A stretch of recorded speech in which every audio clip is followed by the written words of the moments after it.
दोनों को v से डिनोट करते हैं, ठीक है। पर चाल जो है वो तो क्या है, अदिश राशि है, और वेग जो है वो सदिश राशि।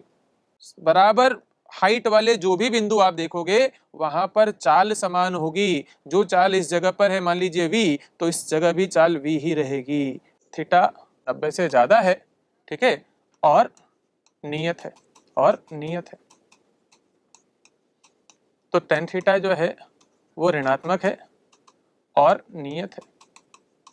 हेलो प्यारे बच्चों, कैसे हैं आप लोग? आशा करता हूँ आप लोग सभी अच्छे हैं और दिन प्रतिदिन अपनी नीट की प्रिपरेशन को आप सुचारू रूप से तैयार कर रहे हैं, ठीक है। आज हम लोग यहाँ पर किस लिए आए हैं? आज हम लोग क्या करेंगे, वन शॉट रिवीजन करेंगे चैप्टर 2 जो है सरल रेखा में गति। बेटा ये जो चैप्टर है, इस चैप्टर से ऑन एन एवरेज 2 क्वेश्चन हर साल पूछे जा रहे हैं, ठीक है। इंपॉर्टेंट चैप्टर है, बच्चों को अच्छा भी लगता है, तो वन शॉट में आज हम लोग इसका रिवीजन करेंगे। But before going to start करने से पहले आप लोगों को एक सामान्य सी जानकारी कि आकाश चैनल के थ्रू हम लोग दिन प्रतिदिन हर दिन आपके लिए जो है अच्छे अच्छे वीडियोस, इंफॉर्मेटिव वीडियोस, जैसे कि आपका वन शॉट रिवीजन हो गया, AR के क्वेश्चन हो गए, कथन और कारण वाले क्वेश्चंस, ठीक है, NCERT लाइनर्स, इसके अलावा कुछ इंपॉर्टेंट क्वेश्चन जिनमें से एग्जाम में आने के चांसेस बहुत अच्छे हैं, तो ये सभी क्वेश्चन हम लोग टाइम टू टाइम पे इस तरह की वीडियोस डालते रहते हैं जो आपके लिए उपयोगी साबित होती है। तो आप सभी से ये रिक्वेस्ट है कि आप लोग क्या है, इस चैनल को लाइक, शेयर एंड सब्सक्राइब कीजिए, सो दैट आपको इन्फॉर्मेशन टाइम पे पहुंच जाए और आपकी जो है तैयारी अच्छी चलती रहे। तो लेट्स स्टार्ट द टॉपिक है सरल रेखा में गति। यहाँ पर सबसे पहले हम लोग बात करते हैं कि वस्तु की स्थिर अवस्था और गति अवस्था, है ना। स्थिर अवस्था क्या होती है और गतिज अवस्था क्या होती है? स्थिर अवस्था एवं गतिज अवस्था।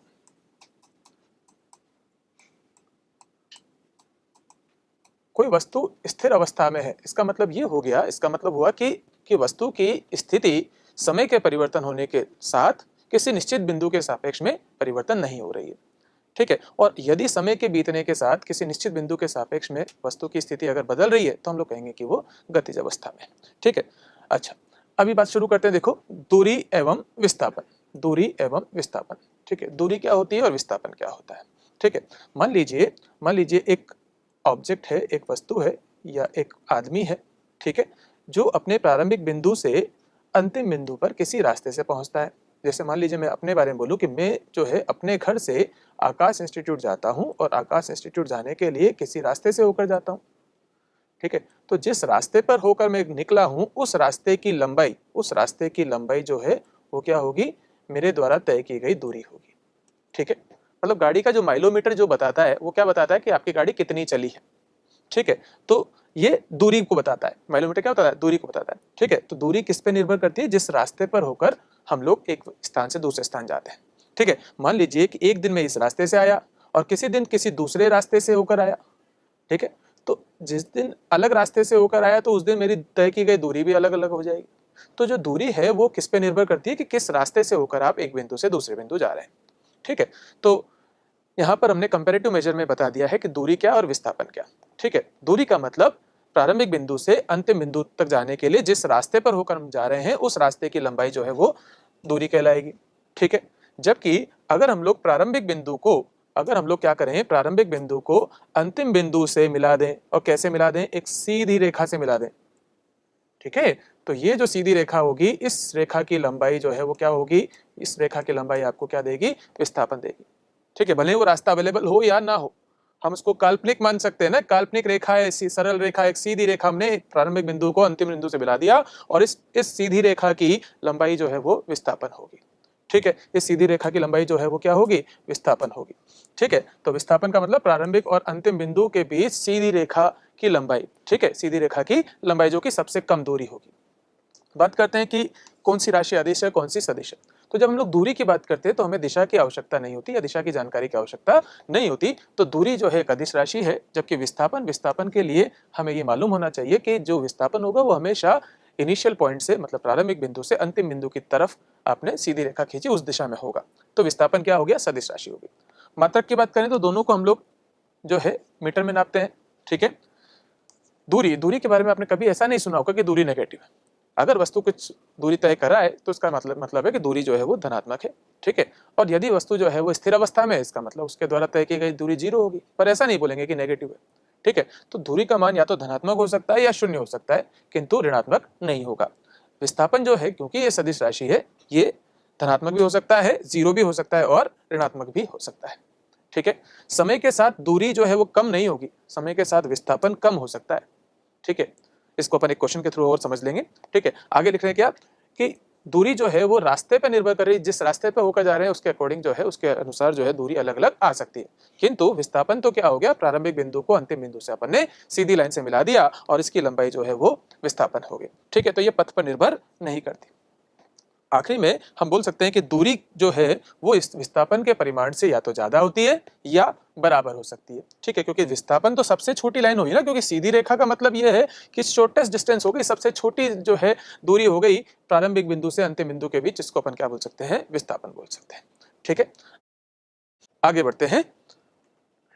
यहाँ एक क्वेश्चन आ रहा है, इस क्वेश्चन के थ्रू हम लोग समझते हैं कि क्या कहना चाह रहे थे दूरी और विस्थापन में। हम लोग, एक कण वृत्त की परिधि के अनुदेश ए से बी तक गति करता है और इसके केंद्र पर थीटा कोण बनाता है। ठीक है। मान लीजिए कि एक कण है जो कि किस पे चक्कर लगा रहा है, एक वृत्तीय पथ पे चक्कर लगा रहा है। वृत्तीय पथ पे चक्कर लगा रहा है, मान लीजिए वो ए से प्रारंभ करता है और ए से बी तक जाता है। ठीक है। मान लीजिए इस दिशा में ऐसे जा रहा है। अब जब ए से बी तक जा रहा है तो केंद्र पर वो कितना एंगल बना रहा है, जैसा कि क्वेश्चन बोला कि थीटा कोण बना रहा है। ठीक है। आपको क्या बताना है, तय की गई दूरी और विस्थापन ज्ञात करना है। तय की गई दूरी निकालनी है और विस्थापन ज्ञात करना है। कब निकालना है, थीटा 60 डिग्री या थीटा 120 डिग्री। तो हम लोग सॉल्व करते हैं, हल करते हैं इसे। देखो, दूरी के लिए अपन ने एक फॉर्मूला पढ़ रखा है। क्या फॉर्मूला, कि थीटा बराबर चाप बटा त्रिज्या होती है। क्या होती है, चाप बटा त्रिज्या होती है। ठीक है। तो यहां से अगर अपन को चाप की लंबाई मिल जाए तो चाप ही तो तय की गई दूरी होगी। ठीक है। तो चाप क्या हो गया, थीटा इंटू आर। ठीक है। त्रिज्या और थीटा का गुणा, तो थीटा तो हो गया यहाँ पर कितना, पाई/3 और आर आपके पास त्रिज्या। ठीक है। इस तरह से ये तो आ गई आपकी क्या, दूरी। ठीक है। और विस्थापन अगर निकालना है, विस्थापन, तो विस्थापन के लिए वृत्तीय पथ पर जब कोई कण चल रहा हो, विस्थापन के लिए एक फॉर्मूला आप याद रखिएगा, 2r sin θ/2, 2r sin θ/2। ठीक है। अभी यहाँ पर आर अपन ने छोटा लिया तो इसको छोटा कर लेते हैं। ठीक है। 2r और sin θ/2, आर क्या थी, त्रिज्या थी। थीटा का मान कितना, 60, तो 60/2, तो sin 30 डिग्री हो गया। sin 30 का मान क्या, 1/2, 2 से 2 कैंसिल हो जाएगा, तो आर आपके पास क्या आ जाएगा, विस्थापन आ जाएगा। ठीक है। इसी तरह से सेकंड क्वेश्चन का अपन बात करें, सेकंड पार्ट का, थीटा क्या, 120, तो थीटा 120, तो अब की बार दूरी क्या आ जाएगी, दूरी मतलब चाप की लंबाई। ठीक है। कितना आ जाएगा, तो 120 का मतलब क्या हो गया, 2π/3 हो गया।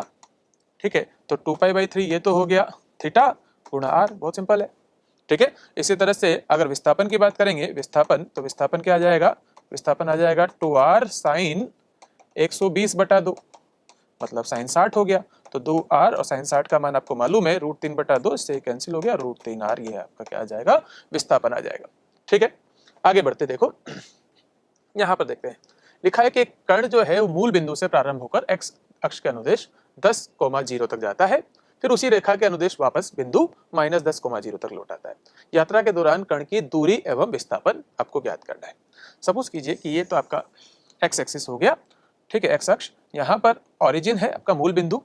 जैसा कि क्वेश्चन में दिया हुआ है कि कण जो है पहले कहाँ जाता है, 10,0, तो पहले तो यहाँ से वो गया होगा कहाँ पर, 10,0 पर, फिर वहां से घूमकर वापस कहाँ पहुंच गया, वापस पहुंच गया वो कहाँ पर, -10,0।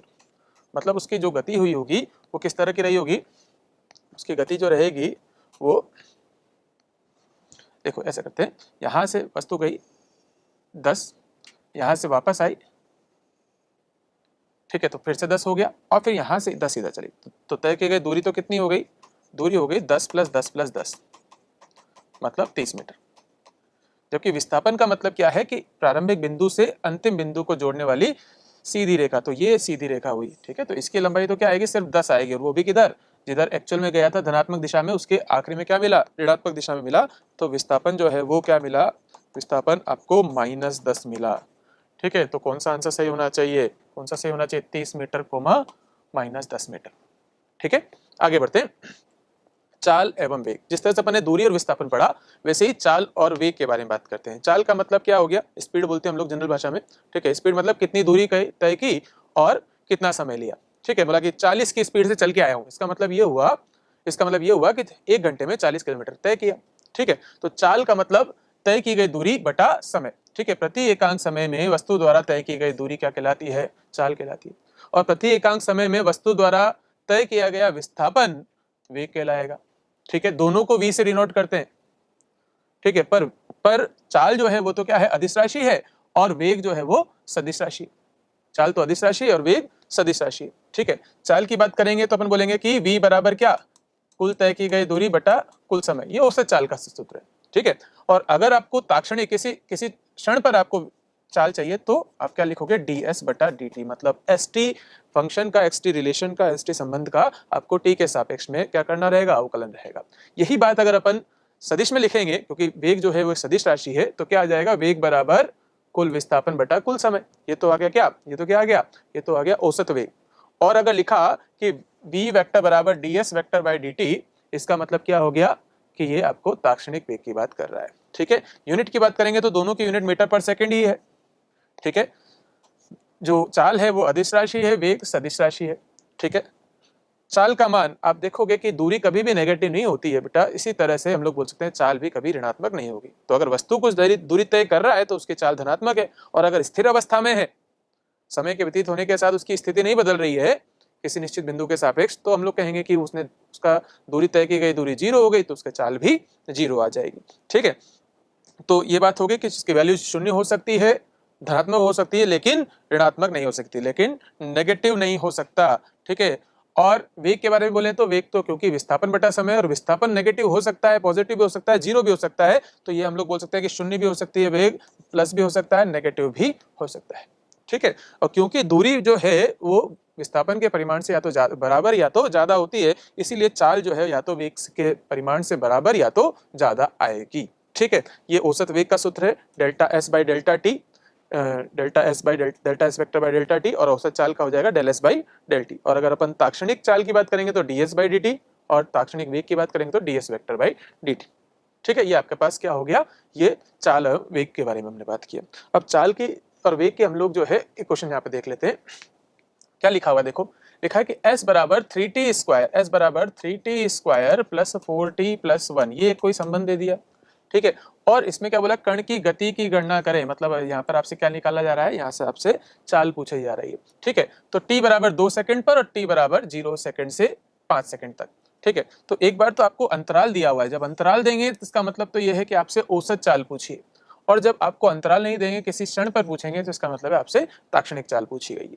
ठीक है, तो जब ताक्षणिक चाल की बात आएगी तो आप क्या करोगे? ds बाई डी टी करोगे। ठीक है, तो इसका अवकलन करो, इसका अवकलन करोगे तो क्या आएगा? 6t प्लस 4 आ जाएगा, 6t प्लस 4 आ जाएगा, और t का मान 2 सेकंड डाल दो। ठीक है, t बराबर 2 सेकंड पर तो क्या आ जाएगा? ये v का मान आपके पास क्या आ गया? 6 गुणा 2 प्लस 1, मतलब 13 मीटर पर सेकंड, या 13 जो है इकाई लिख सकते हैं अपन। ठीक, और अगर अपन को पूछा जाए कि औसत चाल क्या है, तो औसत चाल के लिए अपन क्या करेंगे? 2 स्थितियां पता कर लेंगे। ठीक है, तो s 0 सेकंड पे क्या था? तो 3 इंटू 0 का स्क्वायर प्लस 4 इंटू 0 प्लस 1 कितना आ जाएगा? ये तो 1 आ जाएगा। अगर SI में मात्रक ले लूँ तो 1 मीटर आ जाएगा। और अंतिम बिंदु कहाँ है? तो t बराबर 5 सेकंड पे। ठीक है, तो 5 सेकंड पे क्या स्थिति हो जाएगी? तो 3 गुणा 5 का स्क्वायर प्लस 4 गुणा 5 प्लस 1, तो क्या हो गया? 5 इंटू 5 25, 25 इंटू 3 75, 75 प्लस 20 प्लस 1, तो ये तो 96 हो गया। ठीक है, तो जब अपन वेग औसत चाल की बात करेंगे तो लिखेंगे कुल दूरी तय की गई दूरी बटा कुल समय, तो ये 95 बटा 5 आ जाएगा। इसको सॉल्व करके आप जो वैल्यू है आपके पास आ जाएगी। ठीक है, 19, और अगर मैं ऐसा ही मात्रक ले लूँ तो मीटर पर सेकेंड, इस तरह से। ठीक है, आगे बढ़े। यदि कोई कण पहली आधी दूरी, देखो यहाँ पे ये एक इंपॉर्टेंट रिजल्ट है। यहाँ पर क्या रिजल्ट है देखो, कि अगर कोई वस्तु या कोई कण जो है वो सरल रेखा में गति कर रहा है, और इस सरल रेखा में गति करते हुए वो अपने कुल तय की गई दूरी की पहली आधी दूरी, मतलब s/2, मान लीजिए कि मैं यहाँ एक डायग्राम के थ्रू समझाऊं कि यहाँ पर ये पार्टिकल है, ये कण है, यहाँ से शुरू हुआ। ठीक है, और अपनी यात्रा की कुल दूरी s में से s/2 जो है वो किसी निश्चित चाल या वेग v1 से ट्रेवल किया, और बाकी बची हुई जो s/2 दूरी है उसे वो v2 स्पीड से, v2 चाल से तय करता है। तो इस पूरी यात्रा की औसत चाल क्या आएगी? तो औसत चाल का मतलब होता है कुल तय की गई दूरी बटा कुल समय, ठीक है। और इसका जो रिजल्ट है हम यहाँ पर निकाल के क्या लाएंगे, 2v1v2 upon v1 plus v2। आया कहाँ से? तो अपन क्या लिखेंगे कि कुल तय की गई दूरी हो गई s, और s बटा समय को लिख देंगे t1 प्लस t2, और टाइम को फिर अपन लिख देंगे क्या, s बाई वी की टर्म में। क्या लिख देंगे? s बाई वी की टर्म में, s बाई 2 बटा v1 और s बाई 2 बटा v2, और इसको सॉल्व कर देंगे तो ये आ जाएगा, ठीक है। पर अपन को रिजल्ट डायरेक्ट याद रखना है, इस पे क्वेश्चन बहुत बार पूछ गए हैं इसको फॉर्मूला पे, सिर्फ फॉर्मूला बेस्ड क्वेश्चन है, ठीक है। या तो दो मान दे देगा वो, पहली आधी दूरी 10 की स्पीड से, अगली आधी दूरी 50 की स्पीड से, बताओ औसत चाल क्या हुई, ठीक है। या फिर ये सीधा सूत्र पूछ लिया जाता है, ठीक है। कभी कभी सूत्रों को जो है इधर टू इधर भेज कर और वो जो है फ्रैक्शन के टर्म में और पूछ लेते हैं, तो वो आपको ध्यान में रखना है, ठीक है। मान लीजिए यहाँ बात करें, यहाँ क्या लिखा है कि यदि कोई कण जो है वो सरल रेखा में गति करते हुए अपनी यात्रा के कुल समय का आधा समय v1 स्पीड से और बाकी आधा समय v2 स्पीड से चलेगा, ठीक है, बाकी आधा समय v2 स्पीड से चलेगा, तो औसत चाल क्या आएगी? औसत चाल आएगी v1 प्लस v2 बाई 2, ठीक है। आगे बढ़ते हैं, यहाँ पर देखिएगा क्वेश्चन पूछा है, एक ट्रेन दो स्टेशनों के बीच की दूरी का पहला आधा भाग 40 किलोमीटर प्रति घंटे की गति से तय करती है, अन्य आधा भाग 60 किलोमीटर प्रति घंटे की गति से करती है, ठीक है। तो इसकी औसत गति होगी, औसत गति क्या होगी? तो औसत गति के लिए सीधा सीधा सूत्र यहाँ लग रहा है, देखो बोल रहा है कि आधी दूरी ना, पहला आधा भाग 40 और अगला आधा भाग 60 से, तो सीधा सूत्र हमारे पास लग जाएगा। औसत चाल का सूत्र क्या है? औसत चाल का सूत्र है 2v1v2 बटा v1 प्लस v2, ठीक है। और 2 गुणा 40 गुणा 60 बट्टा में आ जाएगा 40 प्लस 60, ठीक है। कितना हो गया ये 6 चौक 24, 24 गुणा 2 48, ठीक है, 48, और ये डबल जीरो है नीचे, 40 और 60 100 हो गया, 100 से 100 काट दिया अपन ने, तो यह क्या आ जाएगा 48 किलोमीटर प्रति घंटा। तो ये आंसर आपका सही आ जाएगा, ठीक है। आगे बढ़ते, फिर से देखो क्वेश्चन डाला है, लिखा है एक पिंड दूरी का पहला एक तिहाई 20 मीटर पर सेकंड से वेग से तय करता है, दूसरा एक तिहाई वेग 30 मीटर पर सेकंड से, और अंतिम एक तिहाई वेग 40 मीटर पर सेकंड से करता है, औसत वेग लगभग होगा। औसत वेग की गणना पूछी है आपसे, ठीक है। तो औसत वेग का तरीका क्या रहेगा? औसत वेग का तरीका रहेगा कि कुल विस्थापन कितना अपॉन कुल समय कितना, कुल विस्थापन कितना अपॉन कुल समय कितना, ठीक है। तो क्या लिखेंगे? s अपॉन, यहाँ पर एक तिहाई तो v1 से, एक तिहाई v2 से और एक तिहाई v3 से, ठीक है। और इसको सॉल्व करके अगर आप याद रख लें तो ये एक और सूत्र बन जाता है। क्या सूत्र बन गया यहाँ पर कि 3v1 v2 v3 बटा में v1 v2 plus v2 v3 plus v3 v1, ये आपके पास क्या आ जाएगा? औसत चाल आ जाएगी। अब इसमें वैल्यू डाल दीजिए आप, 3 गुणा 20 गुणा 30 गुणा 40 बटा में 20 गुणा 30 प्लस 30 गुणा 40 प्लस 40 गुणा 20, इसको आप सॉल्व कर लोगे, आपका आंसर आ जाएगा, ठीक है। आगे बढ़ते हैं, अगला टॉपिक आपके पास आ रहा है क्या? त्वरण, एक्सेलरेशन इसको इंग्लिश में बोलते हैं, ठीक है। त्वरण, त्वरण का मतलब क्या है कि वेग परिवर्तन की दर, ठीक है, वेग परिवर्तन की दर, ठीक है, मतलब कितना वेग में परिवर्तन हुआ बटा कितना समय लिया।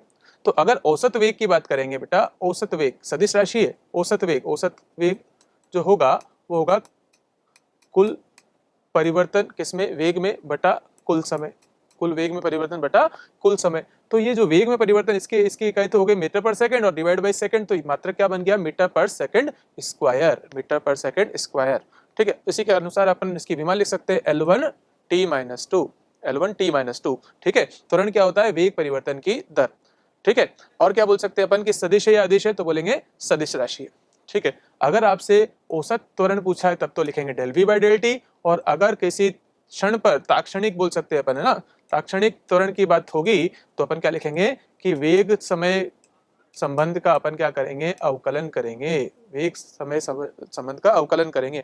इसके अलावा एक सूत्र और है, ठीक है। आप क्या करोगे कि 2 बार अवकलन करोगे, किसका? विस्थापन का, d2s बाई dt स्क्वायर, ठीक है। और अगर v के टर्म में लिखना है तो a बराबर v dv बाई ds, ये भी एक सूत्र जो है वो त्वरण के लिए है, ठीक है, ये भी एक सूत्र जो है त्वरण के लिए, ठीक है। मंदन की बात करें, मंदन का मतलब क्या होता है? मंदन का मतलब होता है, देखो कि जब वेग व त्वरण वेग व त्वरण एक दूसरे के विपरीत दिशा में हो, एक दूसरे के विपरीत दिशा में हो, विपरीत दिशा में हो, तो वस्तु के वेग में कमी आती है। ठीक है, इसे मंदन कहते हैं, इसे मंदन कहते हैं। ठीक है, तो फॉर्मूला वाइज तो यही है, पर जब मंदन की बात होगी तो हम कहेंगे कि वस्तु या कण का जो है वेग वो है कम हो रहा है। ठीक है, आगे बढ़ते हैं। समरूप त्वरित गतियों के गतिज समीकरण। ठीक है, तो आपको यहाँ पर गति के समीकरण लिखनी है। गति की समीकरण क्या क्या है और कब यूज करते हैं। ठीक है, तो गति की एक समीकरण है बेटा, आपने समीकरण आपको सबको मालूम होगी। देखो एक बार फिर से मैं आपको साथ रिवाइज करा देता हूँ। देखो कि यदि कोई कण जो है प्रारंभिक चाल u से या प्रारंभिक वेग u से चलना प्रारंभ करता है, ठीक है, और कुछ देर बाद उसका वेग जो है बदलकर v हो जाता है। ठीक है, जबकि उसका त्वरण जो है वो एक समान है। त्वरण मतलब कैसा है, नियत है, नियत त्वरण से वो चल रहा है। ठीक है, नियत त्वरण से चल रहा है, u से बढ़कर v हो गया, और u से बढ़कर v होने के लिए उसने कितनी दूरी या विस्थापन लिया, s। ठीक है, जब तक सरल रेखा में सीधी जा रहा है वस्तु तब तक दूरी और विस्थापन समान आता है। ठीक है, तो इस तरह की इक्वेशन है, और कितनी देर में हुआ था ये, t समय में। ठीक है, इक्वेशंस क्या क्या रहेंगी, एक तो रहेगी अंतिम वेग बराबर प्रारंभिक वेग प्लस त्वरण गुणा समय। दूसरी इक्वेशन अपन लिखेंगे s बराबर u गुणा टी प्लस हाफ गुणा a गुणा टी स्क्वायर। ठीक है, तीसरी एक इक्वेशन लिख सकते हैं v square minus u square बराबर 2as। और nवें सेकंड में तय की गई दूरी, क्या लिख रहे हैं, nवें सेकंड में तय की गई दूरी, nवें सेकंड में तय की गई दूरी क्या आएगी,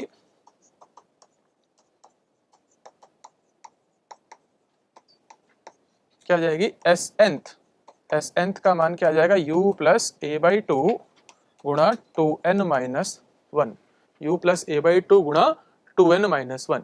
ठीक है, ये क्या हो गए, आपके गति के समीकरण हो गए।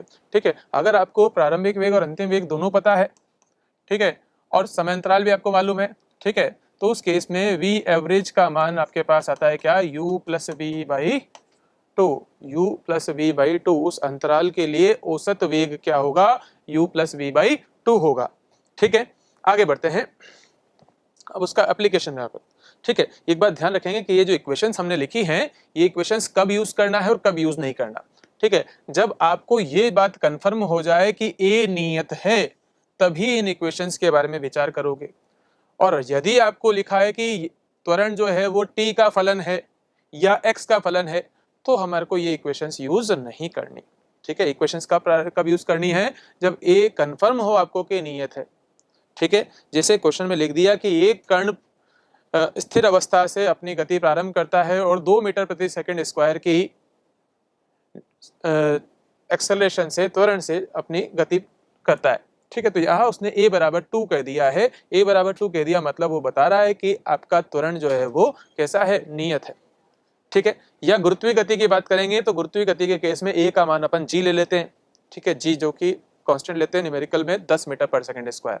तो एक वस्तु अगर ऊपर से गिर रही है, ठीक है, और त्वरण के में कोई परिवर्तन नहीं हो रहा है, इसका मतलब त्वरण नियत है। आपकी ये जो सारी इक्वेशंस हैं ये वैलिड हो जाएगी। ठीक है, और अगर आपको मिल गया कि a t का फलन है या a x का फलन है, उस स्थिति में आपको ये इक्वेशंस यूज नहीं करनी है। ठीक है, आगे बढ़ते हैं। देखो क्या लिखा है, एक कार एक समान त्वरण के साथ आराम से शुरू होती है, सब आराम से, थोड़ा शब्द गलत हो गया, विराम से शुरू होती है, ये लिखते हैं, विराम से शुरू होती है, और यह 20 सेकंड में 144 किलोमीटर प्रति घंटे की गति प्राप्त कर लेती है। तो कार द्वारा तय की गई दूरी ज्ञात कीजिए। ठीक है, तो क्या लिख रहे हैं कि विराम से शुरू हुई मतलब प्रारंभिक वेग कितना हो गया, 0 हो गया। ठीक है, और 20 सेकंड में मतलब t बराबर कितना हो गया, 20 सेकंड, कितना वेग प्राप्त कर लिया, 144 मीटर पर सेकंड, 144 किलोमीटर प्रति घंटा, तो 144 किलोमीटर प्रति घंटा। ठीक है, तो इसको पहले आप इसको कन्वर्ट कर लो, इसको मीटर पर सेकंड में ला दो। क्या करते हैं, 5/18 का गुणा कर लेते हैं, 5/18 का गुणा कर लेते हैं, तो ये मीटर पर सेकंड में आ जाता है। ठीक है, तो कितना आ जाएगा, ये 8 बार कट जाएगा, मतलब कितना हो गया, 40 मीटर प्रति सेकंड। अब आप खुद विचार कीजिए, आपके पास v है, u है, t है, आपको चाहिए क्या, तय की गई दूरी s चाहिए। क्या निकालना है? s निकालना है। अब s के लिए जो आपके पास इक्वेशंस हैं वो उसमें या तो s बराबर ut plus half at square सोचोगे या तो b square minus u square 2as सोचोगे। दोनों में a का मान आ रहा है, इसका मतलब हमें a निकाल लेना चाहिए। ठीक है, तो पहले हमने v बराबर u प्लस 80 से a निकाल लिया कि v तो हो गया आपका 40, u 0, a का मान पता नहीं और समय कितना 20 सेकंड। तो इससे पता चल गया कि a का मान कितना है 2 मीटर प्रति सेकंड स्क्वायर है। अब जब आपके पास a आ गया है तो अब आपको s निकालने में कोई समस्या आएगी नहीं। बोलेंगे ut plus half at square, ठीक है, या फिर v square minus u square 2as भी लिख सकते हो आप। ठीक है, वहां से भी हो जाएगा। तो u तो 0 होने से ये तो खत्म हो गया, पहला टर्म तो 0 हो गया आपका। ठीक है, सिर्फ आपको सेकंड टर्म लिखना है, हाफ a का मान 2 और 20 का स्क्वायर। तो कितना आ जाएगा आपके पास? 400 मीटर आ जाएगा। 2 से 2 कट जाएगा। आप चाहें तो तीसरी इक्वेशन भी यूज कर सकते हो। देखो v square minus u square 2as लिखा, यहाँ से s का मान निकालना है, क्या आ जाएगा? v स्क्वायर बाई 2a, क्योंकि u तो 0 था और v का मान कितना आया था अपने पास? 40। तो 40 गुणा 40 बटा 2 गुणा a का मान कितना है? 2। तो आपने इसको काट लिया 20 और इसको भी काट लिया 20, तो 20 गुणा 20 कितना हो गया?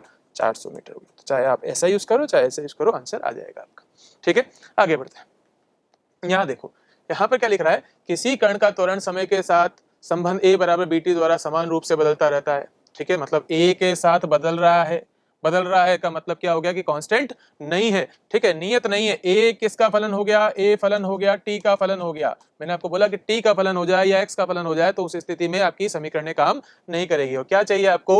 वेग के लिए व्यंजक ज्ञात करना है। ठीक है, तो वेग क्या होता है? तो जब आपको t का फलन देंगे तो a बराबर आप लिखिएगा dv बाई dt और उसको बराबर कर दो जो आपको व्यंजक दिया हुआ है a के लिए। ठीक है, अब यहां से dv बराबर क्या आ गया? bt dt आ गया और दोनों तरफ अगर अपन इसको क्या करें? समाकलन कर दें तो dv का इंटीग्रेशन u से v कर देते हैं, लिमिट को यहाँ 0 से t कर देते हैं। dv का इंटीग्रेशन किया तो v आ गया और लिमिट अप्लाई किया, लिमिट लगाया तो u और v इधर आ गया। bt का समाकलन कितना हो गया? t स्क्वायर बाई 2 और लिमिट लगा दिया 0 से t। यहाँ से आपके पास क्या आ गया? v माइनस यू बराबर हाफ bt स्क्वायर और v का मान, v का व्यंजक जो अपन को चाहिए था वो क्या आ गया? u plus half bt square. ठीक है, मेरे ख्याल से आप सबको समझ में आ रहा होगा ये। ठीक है, तो सीधी सीधी बात है कि अगर a आपको कंफर्म है कि a का मान जो है नियत है तो आप इक्वेशंस यूज कर सकते हो। और अगर आपको लग रहा है कि a का मान जो है वो नियत नहीं है, t के साथ बदल रहा है या x के साथ बदल रहा है, तो उस स्थिति में अब t स्क्वायर से बदले या x स्क्वायर से बदले उससे मतलब नहीं है।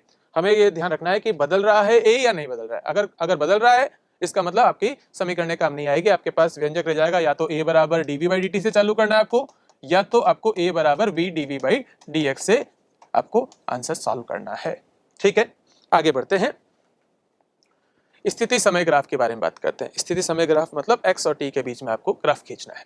ठीक, देखिएगा सबसे पहले तो ये बात करें कि xt ग्राफ की ढाल क्या देगी। ठीक है, xt ग्राफ की ढाल, xt ग्राफ की ढाल क्या देती है?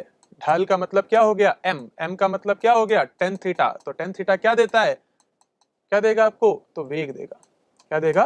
वेग देगा। ठीक है, और xt ग्राफ का क्षेत्रफल कुछ भी नहीं देता है, इसलिए वो मीनिंगलेस है, उसको नहीं निकालना है आपको। ठीक है, ग्राफ समझते हैं। मान लीजिए पहला ग्राफ मैं बनाता हूं आपको। xt ग्राफ इस तरह से मान लीजिए ग्राफ जा रहा है।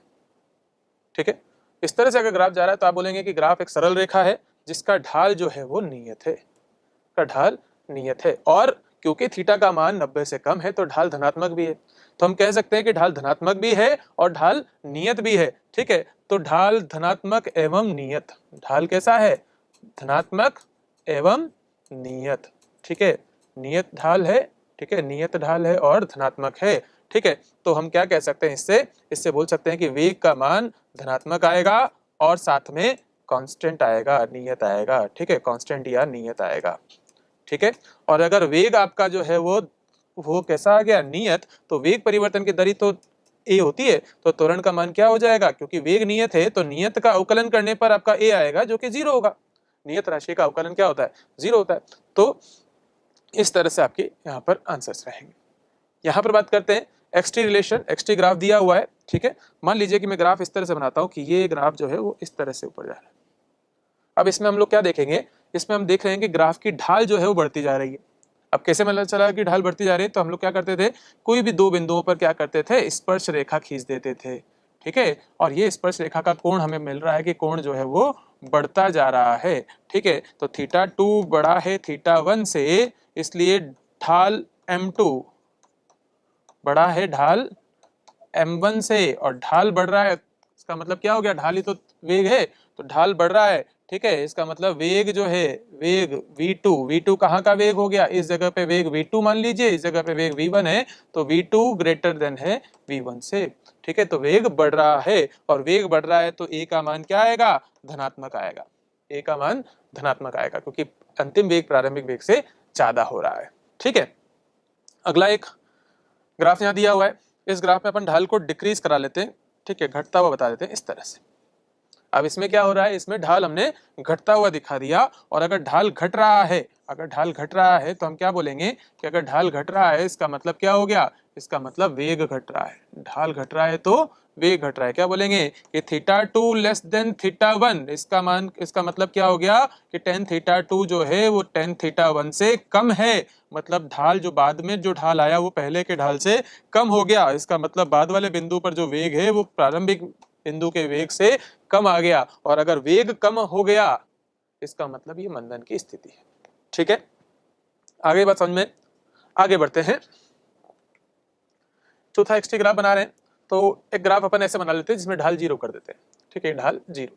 अगर ढाल जीरो हो गई इसका मतलब क्या हो गया, ढाल अगर जीरो है, ढाल जीरो, ढाल जीरो का मतलब क्या हो गया, ढाल जीरो का मतलब क्या हो गया, वेग जीरो, वेग जीरो, वेग जीरो का मतलब क्या हो गया कि वस्तु स्थिर अवस्था में है, वस्तु स्थिर अवस्था में है, वस्तु स्थिर अवस्था में है, ठीक है। आगे देखते हैं, देखो एक्सटी ग्राफ, एक्सटी ग्राफ अगर मैं आपको बनाऊं कि इस तरह से एक्सटी ग्राफ हमने बना दिया, इस केस में अपन क्या देखेंगे कि ढाल जो है नियत तो है पर ढाल ऋणात्मक भी है, ठीक है। तो ढाल, ढाल कैसा, नेगेटिव और नियत, इसका मतलब क्या हो गया, इसका मतलब वेग का मान क्या आ रहा है, नेगेटिव आ रहा है और नियत आ रहा है, क्योंकि वेग बदल नहीं रहा इसलिए त्वरण जीरो आएगा, वेग नहीं बदल रहा तो त्वरण क्या आ जाएगा, जीरो आएगा, क्योंकि वेग परिवर्तन की दर ही तो त्वरण आती है, अगर वेग ही नहीं बदला तो त्वरण जीरो हो गई, ठीक है। नेक्स्ट वेग समय ग्राफ, ठीक है, अभी तक अपन ने क्या पढ़ा, एक्सटी ग्राफ पढ़ा, अब हम लोग बात करते हैं किसका, वीटी ग्राफ का, ठीक है। तो जब वीटी ग्राफ की अपन बात करेंगे, वीटी ग्राफ की बात करेंगे तो वही वापस उसी तरह से ग्राफ बना लेते हैं। देखो अगर हम लोग बात करें कि इस तरह का कोई ग्राफ है, सबसे पहले बात ये करते हैं कि वेग समय ग्राफ देख का ढाल देगा क्या, ठीक है। तो वेग समय ग्राफ का ढाल, वेग समय ग्राफ का ढाल, समय ग्राफ का ढाल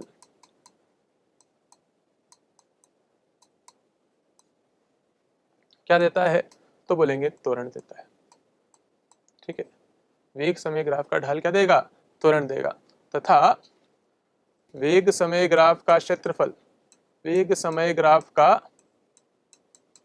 का क्षेत्रफल, तो वो क्या काम आएगा, तो क्षेत्रफल काम आएगा किस लिए, दूरी निकालने के लिए या विस्थापन निकालने के लिए, दूरी निकालने के लिए या विस्थापन निकालने के लिए, ठीक है। समझते हैं कैसे।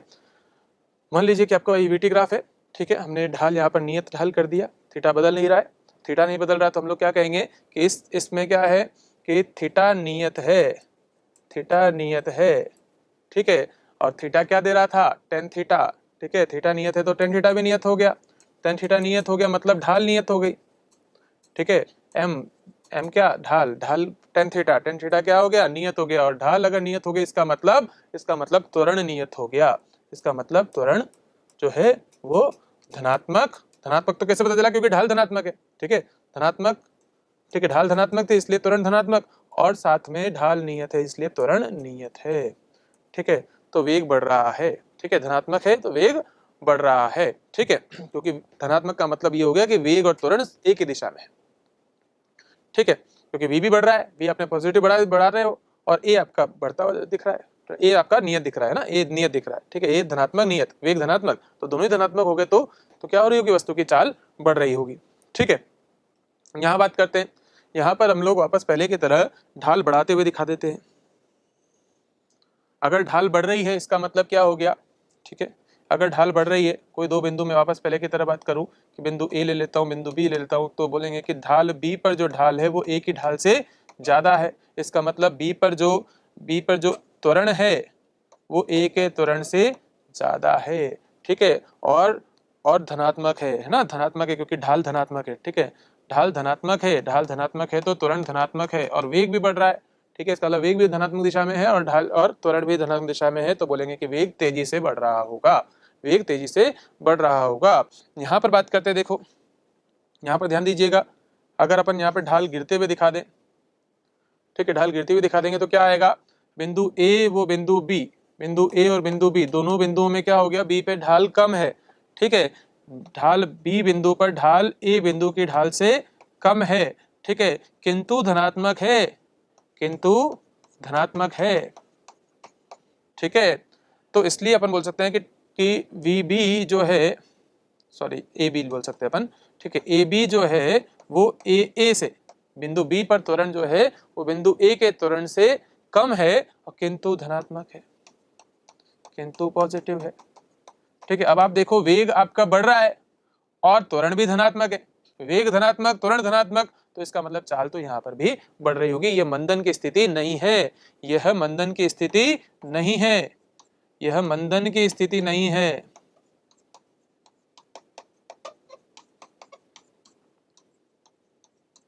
भले ही ढाल घट रहा हो, मंदन की स्थिति नहीं है, ठीक है। आगे बात करते हैं, देखो अगर मैं ऐसे एक कांस्टेंट जीरो स्लोप ले लूं, ठीक है, तो स्लोप मतलब ढाल अगर जीरो कर दिया, ढाल जीरो कर दिया, इसका मतलब क्या हो गया, इसका मतलब त्वरण जो है वो जीरो है, त्वरण जो है, त्वरण ए का मान जीरो है, ठीक है, त्वरण ए का मान जीरो है और वस्तु का वेग नियत है, वस्तु का वेग नियत है, ठीक है, नियत है, ठीक है। यहां बात करते हैं, अगर अगर बोला जाए कि ढाल इस तरह से दे दिया आपको, ठीक है, ढाल इस तरह से दे दिया, तो यहाँ बोलेंगे कि थीटा 90 से ज्यादा है, ठीक है, और नियत है, और नियत है, तो टेन थीटा जो है वो ऋणात्मक है और नियत है, ठीक है, ढाल ही तो त्वरण है, तो त्वरण ऋणात्मक है और नियत है, ठीक है, नियत है, ठीक है, आ गया। अच्छा, तो यहाँ पर त्वरण जो है नेगेटिव है और नियत है और वेग इसमें, इस स्थिति में वेग जो है वो घटता जा रहा है, ठीक है। अच्छा, अब दूरी और विस्थापन निकालने के लिए किस तरह से यूज करेंगे अपन वी ग्राफ का, तो आप देख लीजिएगा, ये v और t के साथ हमने इसको प्लॉट किया, ठीक है, मान लीजिए ग्राफ इस तरह का आया,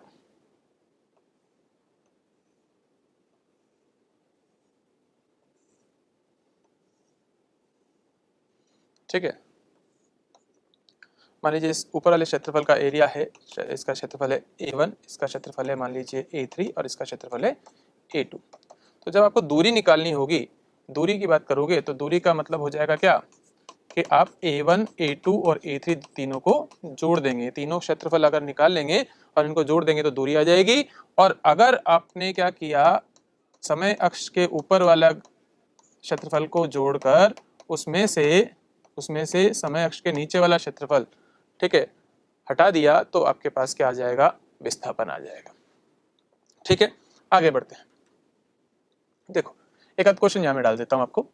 एक क्वेश्चन जो है, मान लीजिए कि आपसे बोला जाए एक्स ग्राफ आपको दिया जाए, ठीक है, और ऐसा क्वेश्चन पूछा गया है, ठीक है, तो ये 30 डिग्री का कोण बना दिया, ठीक है, कर्ण ए के लिए, और यहाँ कुछ दूसरा कोण बना दिया, मान लीजिए 45 डिग्री का कोण बना दिया कर्ण बी के लिए, और आपसे पूछा जाए कि बताओ वी ए बी बी का रेशियो क्या है, V A ratio V B कितना है, तो सीधा सीधा एक्स ग्राफ के ढाल आपको वेग देगा, ठीक है, तो वी ए बटा वी बी का मतलब क्या हो गया, वी ए बटा वी बी का मतलब क्या हो गया, मतलब हो गया टेन थीटा ए बटा tan theta B, tan theta A बटा टेन थीटा बी, और थीटा ए थीटा बी का मान रिप्लेस कर दो, यहाँ पर क्या आ जाएगा, टेन थर्टी बटा टेन 45, टेन थर्टी का मान कितना होता है, टेन थर्टी का मान होता है 1/√3, ठीक है, 1/√3 बटा में एक, इसका मतलब क्या आ गया, 1/√3 आ गया। इस तरह से आपके पास ये सिंपल सा क्वेश्चन सॉल्व हो जाएगा, ठीक है। अच्छा, अगर आपसे बोला जाए कि ये कोई वेग समय ग्राफ है मान लीजिए, ठीक है, ये 0 से 3 सेकंड तक, और ये 2 हो गया और ये 1 हो गया, और मान लीजिए आपसे बोला जाए कि यहाँ पर ये वैल्यू अपन कुछ लिख लेते हैं, मान लीजिए 5 ले लेते हैं, ये वेग है, ये समय है सेकंड में, और मीटर प्रति सेकंड में। ठीक है, अब बोले विस्थापन बताओ 0 से 3 सेकंड में। 0 से 3 सेकंड में दूरी क्या और विस्थापन क्या, दूरी एवं विस्थापन अगर अपन को निकालना हो तो जब दूरी की बात करेंगे तो अपन को क्या करना रहता है, ऊपर वाला क्षेत्रफल और नीचे वाला क्षेत्रफल दोनों को जोड़ देंगे। दूरी की बात करेंगे तो ऊपर वाला क्षेत्रफल कितना हो गया, तो अपन ये बोल सकते हैं इसको 3 ट्रायंगल बना सकते हैं। एक तो ये हो गया, एक ये वाला त्रिभुज हो गया और एक ये वाला त्रिभुज हो गया। ठीक है, ये भी मान अपन यहाँ रख देते हैं, ये -5 मान लेते हैं इसकी जो पीक वैल्यू है। ठीक है, तो जब दूरी की बात होगी तो अपन क्या लिख सकते हैं यहाँ पर, ऊपर वाला क्षेत्रफल और नीचे वाला क्षेत्रफल। और आप ध्यान से देखेंगे तो ये 3 समरूप त्रिभुज हैं। देखो सबका बेस 1 है आधार और ऊंचाई सबकी 5-5 है। तो अपन बोल सकते हैं किसी भी एक का क्षेत्रफल ले लो, हाफ गुणा आधार गुणा ऊंचाई। ठीक है, और उसका 3 गुना कर दो, ये तो दूरी आ जाएगी। और जब विस्थापन की बात होगी तो अपन बोलेंगे कि ये पार्ट और ये पार्ट तो कैंसिल हो गया, सिर्फ एक पार्ट का क्षेत्रफल रह जाएगा। तो एक पार्ट का क्षेत्रफल रह जाएगा मतलब 1/2, 1 गुणा 5, ये आपका क्या आ जाएगा, विस्थापन आ जाएगा। और साथ में ऐसा ही मात्रक लगाते हैं ना, मात्रक। ठीक है, मात्रक जो है अगर एसआई में लिखा है तो मीटर आ जाएगा। ठीक है, अदरवाइज किलोमीटर आ सकता है। ठीक है, आगे बढ़ते हैं। त्वरण समय ग्राफ। त्वरण समय ग्राफ क्या देगा आपको, तो त्वरण समय ग्राफ का क्षेत्रफल क्या देगा, वेग में परिवर्तन, वेग परिवर्तन देगा, वेग नहीं देगा, वेग परिवर्तन देगा। ठीक है, वेग परिवर्तन। ठीक है, तो मान लीजिए आपके पास कोई ग्राफ है, ईटी ग्राफ। ठीक है, और ऐसे आपका कोई ग्राफ जा रहा है, इसका मतलब समय के साथ ए कांस्टेंट है। ए कांस्टेंट है, आपसे बोला जाए कि टी बराबर T1 से लेके और टी बराबर T2 के मध्य कितना वेग परिवर्तन हुआ, तो आप क्या करोगे, T1 से T2 के मध्य का क्षेत्रफल ले लोगे। ठीक है, T1 से T2 के मध्य का क्षेत्रफल ले लोगे तो आपको क्या मिल जाएगा, आपको वेग परिवर्तन मिल जाएगा T1 से T2 के बीच। ठीक है, यदि आपसे बोला जाए कि ये एटी ग्राफ है, ठीक है, 0 से T इस तरह से आ रहा है, फिर से हम बोलेंगे कि इसका क्षेत्रफल ले लेंगे तो वेग परिवर्तन मिल जाएगा। अच्छा, अगर आपसे बोला जाए कि वेग परिवर्तन जो है इसमें वेग बढ़ रहा है या कम हो रहा है, तो आपको बोलना चाहिए कि जब तक A पॉजिटिव और V भी पॉजिटिव तब तक तो क्या होगा कि वेग बढ़ रहा होगा। ठीक है, समझना, एक क्वेश्चन के थ्रू मैं समझाने की कोशिश करता हूँ। मान लीजिए U जो है वो 10 मीटर पर सेकंड दिया हो, ठीक है, और A जो है वो इस ग्राफ से बता रखा हो, एटी ग्राफ दे दिया आपको, यहाँ वैल्यू डाल देते हैं, कुछ 10 डाल देते हैं, यहाँ पर कुछ डाल देते हैं, यहाँ पे 5 डाल देते हैं, ये सेकंड में और ये मीटर प्रति सेकंड, मीटर पर सेकंड स्क्वायर में त्वरण है ना। ठीक है, और आपसे बोला जाए कि 5 सेकंड पर वेग कितना होगा। ठीक है, टी बराबर 5 सेकंड पर वेग, तो आपका सॉल्यूशन क्या होना चाहिए कि फाइनल वेग जो होगा, अंतिम वेग होगा, वो क्या होगा, प्रारंभिक वेग प्लस वेग में परिवर्तन। और प्रारंभिक वेग तो आपको दे दिया 10 मीटर प्रति सेकंड, और वेग परिवर्तन के लिए आपने क्या कर दिया, एटी ग्राफ का क्षेत्रफल।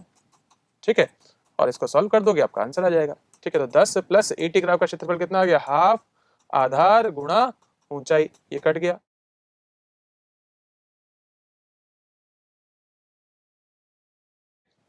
अब देखो यहाँ पे कुछ इंपॉर्टेंट पॉइंट्स हैं जो आपको ध्यान रखने हैं। क्या क्या पॉइंट्स है देखिएगा। पहले पॉइंट देखते हैं अपन, किसी अंतराल में औसत वेग का परिमाण उस अंतराल में उसकी औसत चाल के बराबर होना आवश्यक नहीं है। ठीक है, किसी अंतराल में मान लीजिए कि कोई वस्तु जो है या कोई कण है वो बिंदु ए से गति करना प्रारंभ करता है, ए से बी गया, बी से सी गया और सी से वो वापस बी पे आ गया। तो यहाँ पर औसत चाल और औसत वेग में अंतर आ जाएगा। क्यों? क्योंकि जब औसत चाल की बात करोगे तो कुल दूरी बटा कुल समय लोगे, और जब औसत वेग की बात करोगे तो कुल विस्थापन बटा कुल समय लोगे, तो समय बराबर आएगा, पर विस्थापन और दूरी में अंतर है, इसलिए औसत वेग और औसत चाल बराबर नहीं आएगी। बराबर आ भी सकती है अगर स्ट्रेट लाइन में चल रहा है, ठीक है, बिना मुड़े चल रहा है तो औसत वेग और औसत चाल बराबर आ सकती है, पर बराबर आना आवश्यक नहीं है। ठीक है, दूसरा बिंदु देखते हैं, यदि वेग नियत है, ठीक है, यदि वेग नियत है तो चाल भी नियत होगी। वेग का मतलब क्या? वेग का मतलब है चाल प्लस डायरेक्शन, है ना। वेग नियत है, वेग नियत तब हो सकती है जब चाल भी नियत हो और दिशा भी चेंज नहीं हो रही हो। ठीक है, तो चाल बदल रही हो ना दिशा बदल रही हो, तो हम लोग कहेंगे कि वेग नियत है। तो बोल रहे कि वेग नियत है, वेग नियत है इसका मतलब चाल भी नियत होनी तय है, ठीक है। पर अगर चाल नियत है तो वेग नियत होना जरूरी नहीं है, क्योंकि चाल नियत होने के साथ दिशा अगर बदल गई तो वेग तो परिवर्तित हो जाएगा, ठीक है। तो ये बिंदु आपको क्लियर होगा, ठीक है। नेक्स्ट पॉइंट देखिएगा, यदि गति के बाद पिंड अपनी प्रारंभिक अवस्था में या प्रारंभिक स्थिति में आ जाए तो औसत वेग क्या होगा? तो औसत वेग होगा कुल विस्थापन बटा कुल समय, और कुल विस्थापन क्या हो गया? 0। तो औसत वेग तो क्या आ जाएगा? 0 आ जाएगा। और उस अंतराल में औसत चाल 0 नहीं आएगी, क्योंकि कुछ दूरी तो तय हुई है, ठीक है। तो क्योंकि पिंड या कण ने कुछ दूरी तय किया है, इसलिए हम लोग ये कहेंगे कि औसत चाल जो है उस समय अंतराल के लिए 0 नहीं है, पर औसत वेग 0 है, क्योंकि पिंड वापस ओरिजिनल पोजीशन पे आ गया है, ठीक है। अगला बिंदु देखते हैं, वेग के परिमाण, वेग के परिमाण को ही अपन चाल बोलते हैं। तो वेग का परिमाण मतलब चाल में कोई परिवर्तन किए बिना वेग की दिशा में परिवर्तन के कारण त्वरण आ सकता है। कैसा एग्जाम्पल क्या है? एग्जाम्पल की बात करते हैं, देखो एक समान प्रत्यय गति, समरूप प्रत्यय गति। समरूप प्रत्यय गति में क्या होता है कि वस्तु या कण जो है वो प्रति पथ पर चक्कर लगाता है और उसकी स्पीड या चाल जो है वो नियत होती है, ठीक है। चाल तो उसकी नियत है, पर क्योंकि दिशा लगातार बदल रही है, इसलिए यहाँ पर जो है एक त्वरण आता है। इस त्वरण को अपन क्या बोलते हैं? अभिकेंद्री त्वरण बोलते हैं। तो ये बात समझ में आ जाएगी आपको कि अगर वेग का परिमाण बदल नहीं रहा है किंतु दिशा बदल रही है तो भी त्वरण तो आ सकता है, ठीक है, क्योंकि वेग परिवर्तन आएगा तो त्वरण आना तय है। नेक्स्ट बिंदु देखते हैं, यदि किसी क्षण में वेग 0 है तो उस क्षण में त्वरण 0 होना आवश्यक नहीं है, ठीक है। समझिएगा, अगर मान लीजिए किसी कण को हम लोग ऊर्ध्वाधर ऊपर की ओर फेंकें, तो जब उच्चतम बिंदु पर जब वो चला जाएगा, उच्चतम बिंदु पर क्या होता है? वेग एक क्षण के लिए 0 हो जाएगा, किंतु उस क्षण पर जो है त्वरण तो रहेगा। त्वरण कितना? गुरुत्वीय त्वरण रहेगा नीचे की तरफ। तो किसी जगह पर अगर वेग 0 हो जाए तो उस क्षण पर त्वरण 0 होना जरूरी नहीं है, ठीक है। ये बिंदु क्लियर हो गया, ठीक है। जैसे हाईएस्ट पॉइंट पे अपन बात करेंगे उच्चतम बिंदु पे, कब? जब गुरुत्वीय गति पढ़ेंगे तो ऊपर की तरफ किसी ऑब्जेक्ट को आपने फेंका, किसी कण को ऊपर की तरफ, किसी बॉल को ऊपर की तरफ फेंका, तो उच्चतम बिंदु पे क्या होगा? उसका वेग तो 0 हो जाएगा, किंतु त्वरण 0 नहीं होगा, त्वरण g के बराबर होगा, ठीक है। अगला बिंदु देखो, यदि किसी कण में त्वरण 0 नहीं है, यदि किसी कण में त्वरण 0 नहीं है तो उसका वेग अलग अलग होना चाहिए। अगर त्वरण 0 नहीं है तो मतलब त्वरण अशून्य है, और त्वरण अशून्य क्यों आ रहा होगा? क्योंकि वेग में परिवर्तन आ रहा होगा, इसलिए हम कह सकते हैं कि वेग का मान क्या होगा? अलग अलग होना तय है। क्यों? क्योंकि त्वरण अशून्य है। अगर किसी कण का त्वरण अशून्य है तो वेग में परिवर्तन आ रहा होगा, ठीक है। आगे बढ़ते हैं, कुछ और महत्वपूर्ण बिंदु आपके लिए। क्या लिखा है? देखो, वेग की दिशा और त्वरण की दिशा के बीच कोई निश्चित संबंध नहीं है, कोई निश्चित संबंध नहीं है। मतलब त्वरण की दिशा वेग की दिशा के साथ भी हो सकती है, उसके विपरीत भी हो सकती है, उससे लंबवत भी हो सकती है, या किसी कोण थीटा पर भी हो सकती है। अगर हम लोग सरल रेखा की बात करें, सीधी रेखा की बात करेंगे, तब तो वेग और त्वरण जो है या तो सेम डायरेक्शन में होंगे या तो अपोजिट डायरेक्शन। जब सेम दिशा में होंगे, समान दिशा में होंगे, तो वस्तु का वेग जो है वो बढ़ रहा होगा, और जब विपरीत दिशा में होगा त्वरण वेग के, तो वेग घट रहा होगा, ठीक है। समरूप प्रत्यय गति में वेग और त्वरण के बीच में 90 डिग्री का कोण होता है, ठीक है।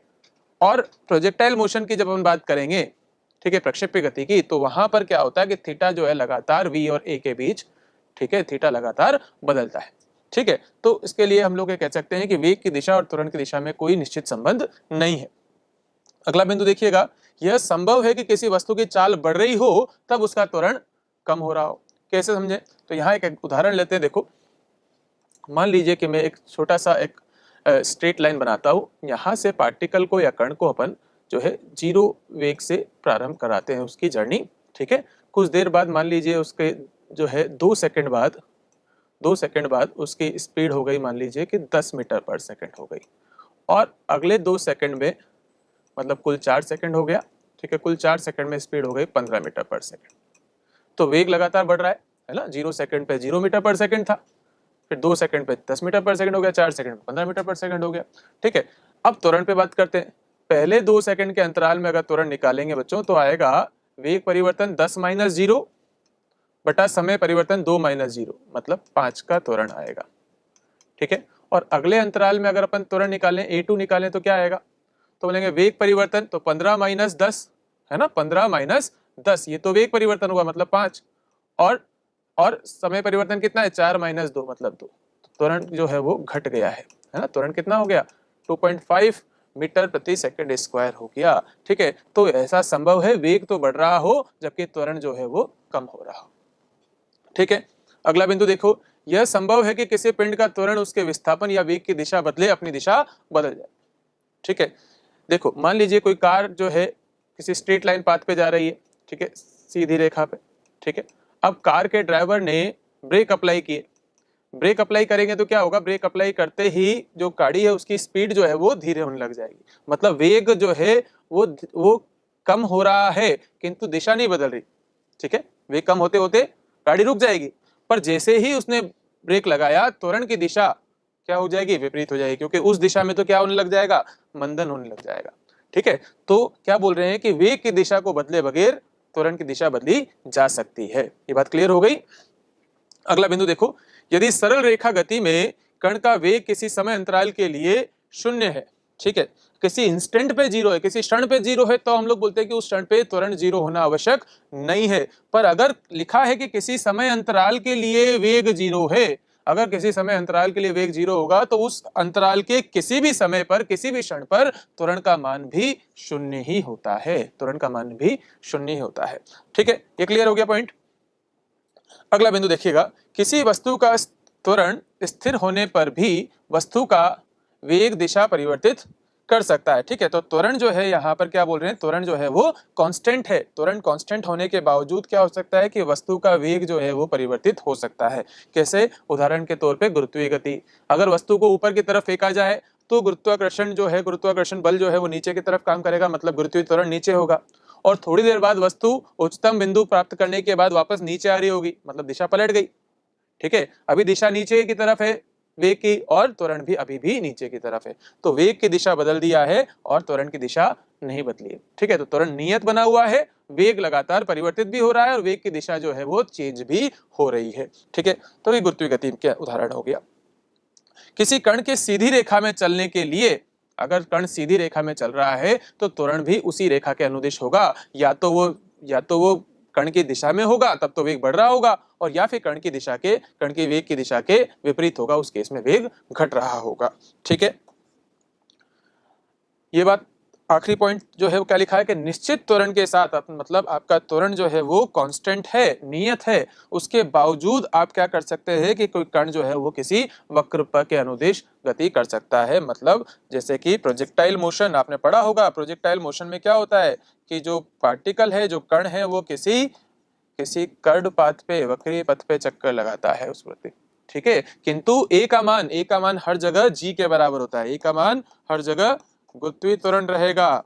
ठीक है, तो त्वरण तो निश्चित है किंतु कण जो है वो किसी वक्रीय पथ पर चल रहा है। ठीक है, आगे बढ़ते हैं।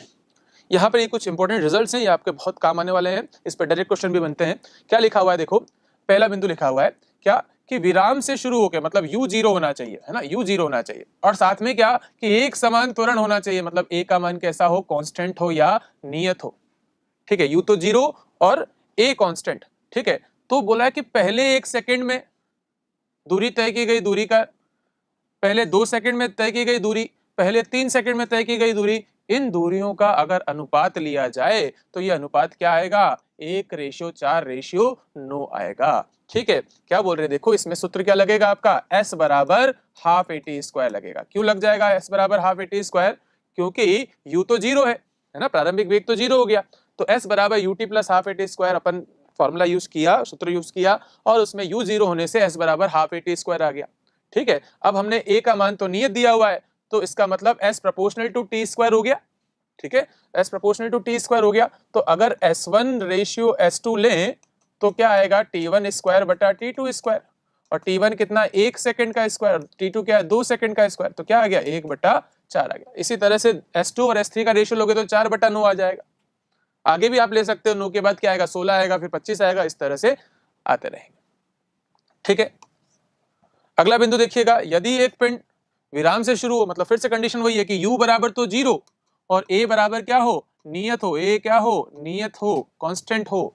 ठीक है, एक समान त्वरण के साथ चलते हुए 1:3 रेशियो के अनुपात में पहले, दूसरे तथा तीसरे सेकंड में दूरी तय करता है। यहाँ पर पहले सेकंड की दूरी, तो nवें सेकंड की दूरी का सूत्र काम आएगा, SN क्या फॉर्मूला बताया था, u plus A by two 2n minus one, u plus A by two 2n minus one. अब क्योंकि u 0 है तो a by two 2n minus one, और इसमें भी a तो आपका नियत है, ठीक है, तो s nth किस पे डिपेंड कर गया, 2n माइनस वन पे। तो सीधी सीधी अगर अपन वैल्यू डालें s1 बटा s2 क्या आ जाएगा, 2 इंटू n की जगह पे 1 माइनस 1 बटा s2 में क्या लिखोगे, n की जगह पे 2 माइनस 1 क्या आ जाएगा, तो 2 माइनस 1 1 हो गया, ये 4 माइनस 1 3 हो गया।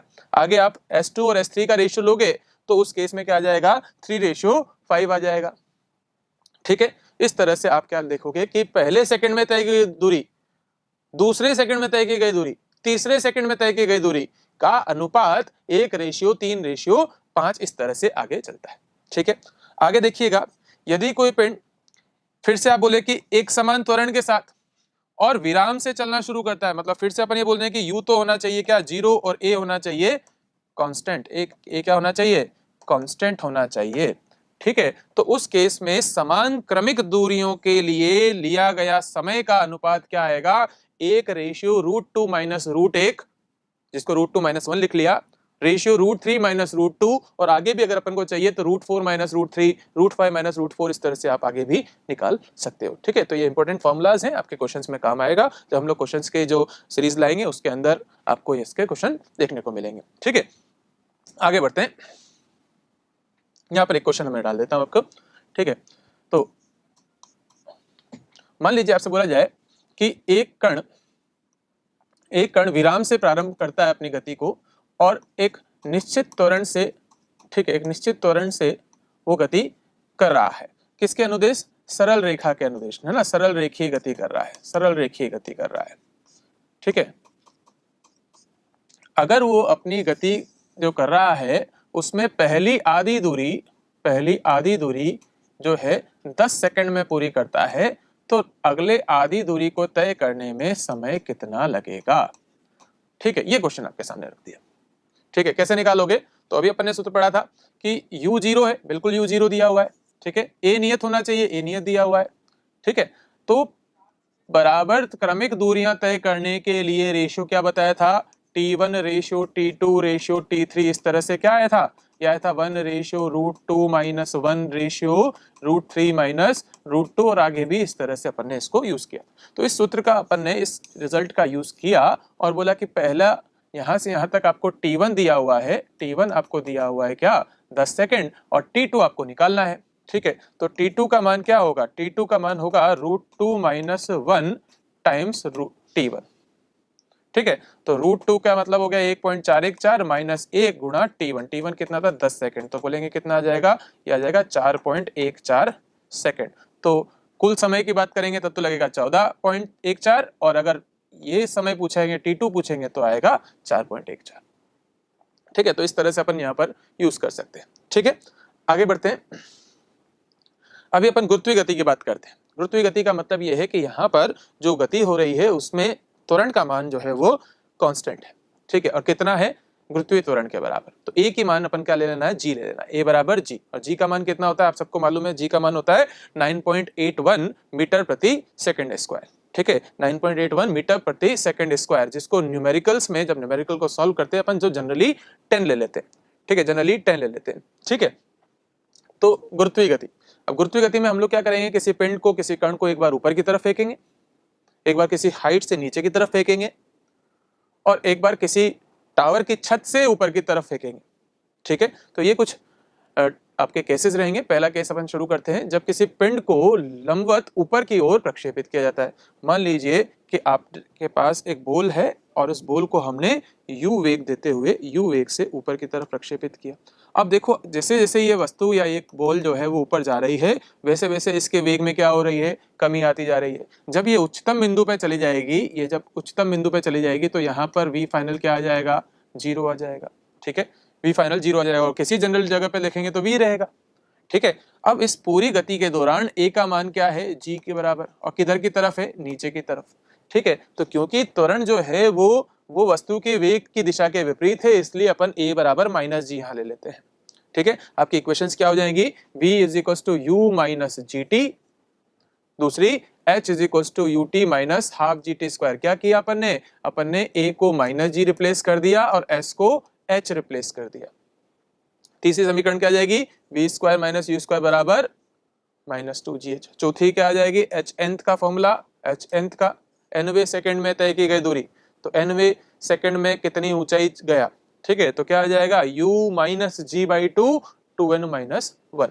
और इसी से ये जो अपने पास चार इक्वेशन है, इसी से इंपॉर्टेंट रिजल्ट्स बनाए हैं कि आरोहण का समय मतलब ऊपर पहुंचने में कितना समय लगेगा, तो जब उच्चतम बिंदु पे पहुंच जाएगा तो v आपका 0 हो जाएगा, तो इस इक्वेशन में v की जगह 0 डाल दीजिए, u बराबर gt हो जाएगा और t का मान क्या आ जाएगा, u बाई जी। तो आरोहण का समय कितना हो गया, u बाई जी हो गया। और जितनी देर वस्तु या कण को ऊपर जाने में लगती है उतनी ही देर में वस्तु या कण जो है वो वापस जमीन पर आएगा, ठीक है। तो आरोहण का समय जो होता है वही समय अवरोहण का भी होता है, नीचे आने का भी होता है। और अगर कुल समय अपन को चाहिए ऊपर जाकर नीचे आने का मतलब उड़ान का समय, ठीक है, तो क्या हो जाएगा, इसके आरोहण के समय से 2 गुना हो जाएगा। तो आंसर क्या आएगा आपका 2u बाई जी होएगा, ठीक है। और अधिकतम ऊंचाई, तो अधिकतम ऊंचाई के लिए सूत्र आपके पास क्या रहेगा, यू स्क्वायर बाई 2g। कहां से आ गया, इस इक्वेशन को आपने यूज किया, इसमें उच्चतम बिंदु पे v तो 0 कर दिया, तो माइनस यू स्क्वायर बराबर -2gh हुआ और माइनस से माइनस कैंसिल करके h बराबर यू स्क्वायर बाई 2g आपके पास आ गया, ठीक है। आगे बढ़ते हैं। अगर वस्तु को ऊपर से नीचे की ओर प्रक्षेपित किया हो, ठीक है, ऊर्ध्वाधर नीचे की तरफ, लंबवत नीचे की तरफ, ठीक है, तो एक ही दिशा में चल रहा है, ठीक है, तो हम पढ़ क्या रहे हैं, स्ट्रेट लाइन मोशन पढ़ रहे हैं। स्ट्रेट लाइन मोशन का मतलब क्या, सरल रेखीय गति। सरल रेखीय गति का मतलब एक निर्देशांक पर्याप्त है जिसमें आपको पूरा मोशन एनालाइज करना है, ठीक है। या ऐसा बोल सकते हैं कि सिर्फ एक निर्देशांक में परिवर्तन हो रहा है, बाकी दो निर्देशांक जो है यथावत या कांस्टेंट बने हुए हैं, ठीक है। तो यहाँ पर क्या बोल रहे हैं कि पिंड को ऊपर से नीचे की ओर फेंका जाता है। मान लीजिए कि किसी हाइट पर है, यहाँ सरफेस, ऊपर से हमने कोई बॉल को नीचे की तरफ फेंका, u वेग से प्रक्षेपित किया। अभी क्या, त्वरण g नीचे की ओर और वस्तु का वेग भी नीचे की ओर, तो क्या होगा, वेग बढ़ता जाएगा बढ़ता जाएगा बढ़ता जाएगा और अधिकतम वेग से वो जमीन को या सतह को टकराएगा। अधिकतम वेग से जमीन को या सतह को टकराएगा। मान लीजिए इस जगह पर उसका वेग हो गया v हो गया, ठीक है। तो समीकरण, गति के समीकरण क्या क्या हो जाएगी, तो इस बार a बराबर प्लस जी ले लेना है अपन को, ठीक है। a बराबर क्या ले लेंगे, प्लस जी ले लेंगे और s का मान क्या ले लेंगे, h ले लेंगे। इक्वेशन उसके अकॉर्डिंग आपके पास क्या क्या आ जाएगी, v is equal to U plus G T. दूसरी समीकरण आ जाएगी h बराबर U T plus half G T square. तीसरी समीकरण आ जाएगी v square minus U square 2gh। और चौथी समीकरण जो nवे सेकंड में तय की गई दूरी का समय था, समीकरण था u plus a by two या g by two 2n minus 1। और इसी का एक स्टैंडर्ड केस अपन ने बना लिया कि मान लीजिए कि किसी हाइट से वस्तु को गिराया गया, गिराया जाता है, छोड़ा जाता है, विराम अवस्था से गिर रही वस्तु, अगर ऐसे कोई टर्म आते हैं तो इसके लिए u क्या आ जाएगा, 0 हो जाएगा। u क्या हो जाएगा, 0 हो जाएगा। अब u 0 हो जाएगा तो रिजल्ट्स में क्या चेंजेस आ जाएंगे, ठीक है, रिजल्ट्स में क्या चेंज आ जाएंगे, तो आपने u को 0 कर लिया तो v बराबर gt आ जाएगा, ठीक है। h बराबर हाफ gt स्क्वायर आ जाएगा, है ना, v बराबर तो क्या आ गया, gt आ गया, h बराबर हाफ gt स्क्वायर हो गया, v स्क्वायर बराबर 2gh हो गया और h nth बराबर g by two 2n minus 1 हो गया। क्या किया अपन ने, u का मान 0 कर दिया, फिर से इक्वेशंस लिख ली, ठीक है। और यहां से आप निकाल सकते हो जैसे टाइम नीचे आने का समय कितना लगेगा, तो इस समीकरण से आपके पास t का मान आ जाएगा √2h by ji, √2h by जी। और किस स्पीड से टकराएगा, तो v बराबर, इस समीकरण से आप लिख सकते हो v बराबर √2gh से टकराएगा, ठीक है। चलो आगे बढ़ते हैं। ये तीसरा केस है बेटा। यहाँ पर हम लोग क्या कह रहे हैं कि किसी वस्तु या पिंड को हमने या किसी बॉल को हमने किसी टावर या छत से ऊर्ध्वाधर ऊपर की ओर फेंका, ठीक है। इस तरह के क्वेश्चन आते हैं कि कोई आदमी है जो ब्रिज के बगल में खड़ा हुआ है, ठीक है, पुलिया के बगल में नीचे नदी है और उसने क्या है ऊपर की तरफ बॉल फेंकी और 4 सेकंड बाद वो जमीन को टकराई। बताइए कि जो नदी की गहराई है वो पुल से कितनी नीचे पे है, ठीक है। तो इस तरह के क्वेश्चंस के लिए यहाँ पर ये इक्वेशंस आपको यूज करनी है। यहाँ क्या करते हैं, देखो, जहां से वस्तु को अपन प्रोजेक्ट कर रहे हैं उस जगह को अपन अपना ओरिजिन सेट कर लेते हैं, ठीक है। इससे एक दिशा धनात्मक और एक दिशा ऋणात्मक मान लेते हैं, ठीक है। मान लीजिए मैं बोलूं कि ऊपर वाली दिशा जो है ऊपर धनात्मक मान लेता हूं, ऊपर धनात्मक और नीचे ऋणात्मक।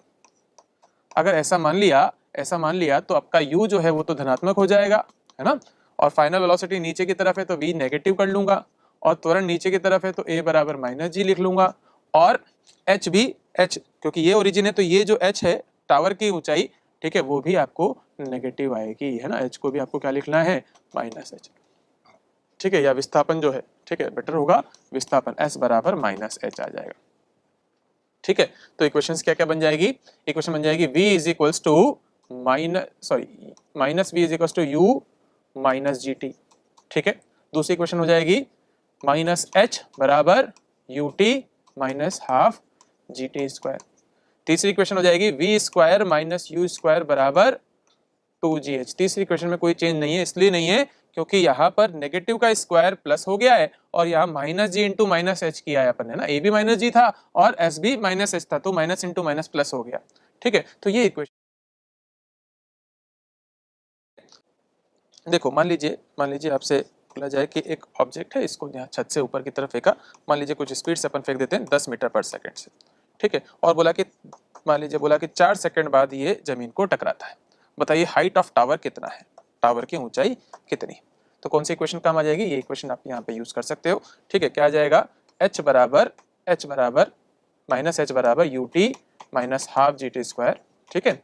और h आपने कितना रख दिया, माइनस एच आपको चाहिए, u का मान कितना 10, t कितना आपके पास 4 माइनस हाफ g 10 हो गया, t का मान 4 का स्क्वायर हो गया, ठीक है। तो क्या आ गया माइनस एच बराबर 40 माइनस, अब ये कितना हो जाएगा, 4 का स्क्वायर करेंगे 16, 16 को बटा 2 करोगे तो 8, 8 गुणा 10 80, ठीक है। और इससे अपने पास क्या आ गया, माइनस एच बराबर माइनस 40, तो h बराबर क्या आ गया 40 मीटर आ गया, ठीक है। तो इस तरह से अपने टावर की ऊंचाई प्राप्त कर ली, ठीक है। आगे देखो, गुरुत्वीय गति में अपन को कुछ ग्राफ समझने हैं कि किस तरह से अपन ग्राफ बना सकते हैं, एक्सटी ग्राफ या VT graph, speed time graph, मतलब चाल और समय के बीच आरेख बनाना हो, या वेग और समय के बीच आरेख बनाना हो, या त्वरण और समय के बीच बनाना हो, तो किस तरह से बनेगा। सबसे पहले अपन बनाते हैं क्या, एक्सटी ग्राफ। एक्सटी ग्राफ मतलब अपन जो विस्थापन को बना रहे हैं किसके साथ, समय के साथ, ठीक है। क्या होगा, जब अपन वस्तु को ऊपर की तरफ प्रक्षेपित करेंगे तो जैसे जैसे वो ऊपर जाएगी,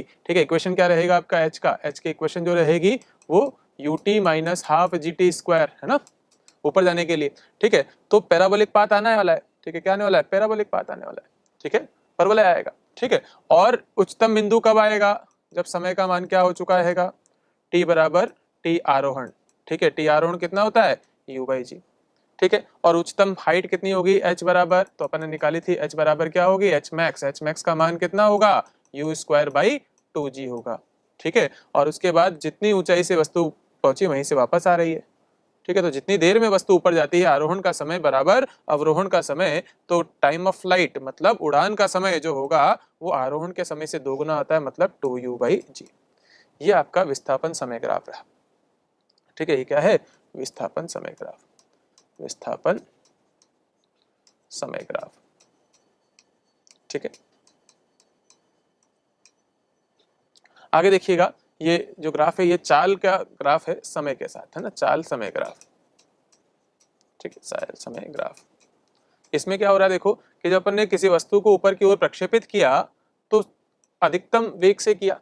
अब जैसे जैसे वो वस्तु ऊपर जा रही है, ठीक है, उसका वेग जीरो होता जा रहा है या डिक्रीज होता जा रहा है, कम होता जा रहा है। देखो v is equal to U minus G T, U तो आपने प्रक्षेप कर दिया, ठीक है, उच्चतम बिंदु आते आते v जीरो हो जाएगा, ठीक है। तो अपन को अगर v को प्लॉट करना है, v को बनाना है किसके साथ, t के साथ, तो मुझे क्या मिल रहा है, minus G T plus U आ रहा है।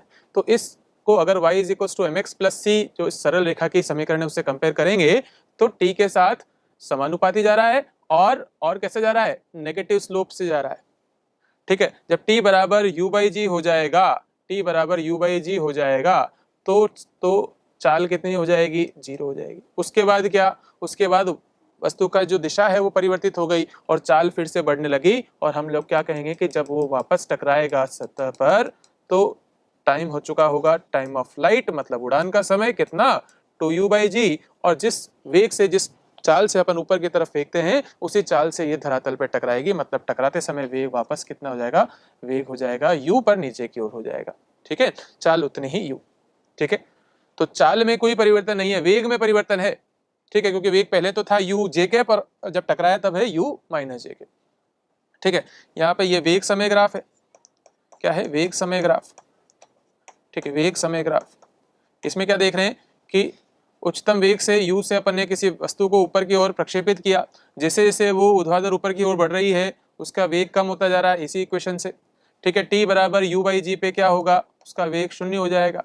उस वस्तु के बाद क्या होगा, उस समय के बाद बोलेंगे कि उसके बाद उसके वेग की दिशा परिवर्तित हो जाएगी, और दिशा परिवर्तित होकर क्या कि टी एफ मतलब उड़ान का समय 2u/g आते आते वेग जो है उतना ही मिलेगा पर विपरीत दिशा मिलेगा, मतलब -u हो चुका रहेगा। ठीक है, ये त्वरण समय ग्राफ है। त्वरण समय ग्राफ में अपन को ज्यादा दिमाग नहीं लगाना है। ठीक है, क्यों? क्योंकि त्वरण तो निश्चित है, नियत है। ठीक है, तो इसमें बस ये आपको बोलना है कि चाहे वस्तु ऊपर जा रही हो या नीचे जा रही हो, त्वरण जो है वो g के बराबर है और हमेशा नीचे की ओर। ठीक है, आगे बढ़ते हैं। आगे कंडीशंस आपको यहाँ पे सिखाई गई है। देखो, बोला कि अगर कोई वस्तु को अपन मान लीजिए u वेग से ऊपर की ओर प्रक्षेपित करते हैं ना, u वेग से ऊपर की ओर प्रक्षेपित करते हैं, तो जब वो वापस टकराएगी धरातल पे तब उसकी चाल वापस u ही मिलेगी। ठीक है, चाल u ही मिलेगी। तो अगर फेंकने से टकराने के बीच अगर चाल में परिवर्तन पूछेंगे तो 0 आएगा। ठीक है, और फेंकने वाले बिंदु और अंतिम बिंदु पर वेग परिवर्तन पूछेंगे तो 2u आएगा, क्योंकि यहाँ तो u jk पे और यहाँ u -jk पे। ठीक है, कि ये कहना ये चाह रहा हूं, देखो कि बराबर हाइट वाले जो भी बिंदु आप देखोगे वहां पर चाल समान होगी। जो चाल इस जगह पर है मान लीजिए v, तो इस जगह भी चाल v ही रहेगी। ठीक है, इस जगह भी v ही रहेगी। अंतर क्या रहेगा? यहाँ चाल की दिशा जो है वो ऊपर की तरफ है, मतलब वेग ऊपर की तरफ है, और यहाँ चाल जो है वो नीचे की तरफ, मतलब चाल की दिशा जो है वो नीचे की तरफ, मतलब वेग नीचे की तरफ है। ठीक है, तो चाल की दिशा नहीं होती, चाल प्लस दिशा अगर मैं बोल रहा हूं तो वेग के बारे में बात कर रहा हूं। ठीक है, तो चाल समान है, वेग में अंतर है, क्योंकि वेग दिशा के साथ बताया जाएगा। ठीक है, मान लीजिए n सेकंड में कण जो है वो अपनी उच्चतम बिंदु पर पहुंचता है। ठीक है, अधिकतम ऊंचाई का पहुंचता है n सेकंड पे। ठीक है, तो n सेकंड पे पहुंचा तो मैं बोल सकता हूं कि n-1 सेकंड पे यहां कहीं रहा होगा। ठीक है, n+1 सेकंड पे यहां कहीं आ गया होगा, n-2 पे यहां रहा होगा, n+2 पे यहां रहा होगा। ठीक है, तो आपको याद ये रखना है कि अगर n सेकंड में वस्तु या कण जो है अपनी अधिकतम ऊंचाई प्राप्त कर रहा है, तो n-1 सेकंड में, n-1वें सेकंड में तय की गई दूरी तय दूरी बराबर आएगी किसके? n+1वें सेकंड में तय की गई दूरी के। ठीक है, इसी तरह से n-2वें सेकंड में तय दूरी क्या आएगा? वो आएगा n+1+1वें सेकंड में तय दूरी के। और अब अगर अपन जनरल कोई बात कह दें कि n-rवें सेकंड में तय दूरी किसके बराबर आएगी? तो आएगी n+1+rवें सेकंड में तय दूरी से। ठीक है, तो ये इंपॉर्टेंट रिजल्ट है, याद रखिएगा। ठीक है, तो जो पहले सेकंड में जितनी दूरी तय कर रहा होगा यात्रा की, उतनी ही यात्रा की अंतिम 1 सेकंड में तय कर रहा होगा। ठीक है, ऊपर जाते हुए आखिरी 1 सेकंड में जो दूरी तय कर रहा होगा वही नीचे आते समय पहले 1 सेकंड में दूरी तय कर रहा होगा। ठीक है, यहाँ आप इनको फॉर्मूलाज को यूज कर सकते हो क्वेश्चंस को सॉल्व करने के लिए। ठीक है, आगे बढ़ते हैं। अब यहाँ पर जो है गुरुत्वीय गति के साथ हमने यहाँ पर क्या वायु प्रतिरोध को काउंट में लिया है। ठीक है, तो वायु प्रतिरोध की वजह से क्या होगा? वायु प्रतिरोध की वजह से चाल हमेशा कम होती है, और अगर चाल में कमी आ रही है इसका मतलब मंदन लाएगी। कौन? वायु प्रतिरोध क्या लाएगा? मंदन लाएगा। तो अगर किसी वस्तु को ऊपर की ओर फेंका है या नीचे की ओर फेंका है तो गुरुत्वीय त्वरण तो फिक्स है g, नीचे की ओर। और वायु प्रतिरोध के बारे में हमें यह ध्यान रखना है कि वायु प्रतिरोध कहाँ रहेगा? जिधर वस्तु जा रही है उसके विपरीत दिशा में होगा। अगर वस्तु ऊपर की ओर जा रही है तो वायु प्रतिरोध नीचे की तरफ लगेगा, और अगर वस्तु ऊपर से नीचे आ रही है तो वायु प्रतिरोध ऊपर लगेगा, क्योंकि इसको क्या लाना है? वस्तु में मंदन लाना है। ठीक है, तो जब वस्तु को ऊपर की तरफ फेंका, मान लीजिए वस्तु को ऊपर की तरफ हम फेंक रहे हैं, तो वस्तु को ऊपर की तरफ जब फेंक रहे हैं, वस्तु ऊपर की ओर जा रही है, तो त्वरण किधर रहेगा? गुरुत्वीय त्वरण नीचे, और वायु प्रतिरोध की वजह से जो त्वरण है वो भी नीचे। ठीक है, और टाइम ऑफ एसेंट मतलब आरोहण का समय जो आएगा वो √2h/g की जगह पे √2h/g+a आएगा। ठीक है, और u/g की जगह u/g+a आ जाएगा। ठीक है, याद रखिएगा इस फॉर्मूले को। ठीक है, नीचे आती हुई बॉडी के बारे में बात करें, अगर कोई वस्तु को ऊपर से नीचे फेंका अपन ने, ठीक है, तो अभी क्या होगा? वस्तु ऊपर से नीचे आ रही है, वस्तु ऊपर से नीचे आ रही है। वस्तु जब ऊपर से नीचे आ रही है तो यहाँ पर जो गुरुत्वीय त्वरण है वो नीचे लगेगा, और वायु प्रतिरोध का जो त्वरण है ठीक है, वो ऊपर की ओर होगा क्योंकि नीचे की ओर तो मंदन लाएगा। ठीक है, तो इस केस में अवरोहण का समय जो है वो कितना आएगा, √2h अपॉन g माइनस है। g माइनस है इसलिए क्योंकि g और a विपरीत है, यहाँ g और a एक ही दिशा में थे इसलिए ऐड हो गए, जोड़ दिए गए, यहाँ पर अपोजिट होने से, विपरीत होने से उनको माइनस कर लिया है। ठीक है, तो अब इन दोनों सूत्र से आसानी से पता लगाया जा सकता है कि आरोहण का समय अवरोहण के समय से कम आएगा। ठीक है, अवरोहण के समय से कम आएगा। कब? जब अपन वायु प्रतिरोध को मानेंगे। ठीक है, आगे बढ़ते हैं। ये कुछ इंपॉर्टेंट रिजल्ट है, देखो। मान लीजिए कि किसी कण को हमने ऊपर की तरफ फेंका।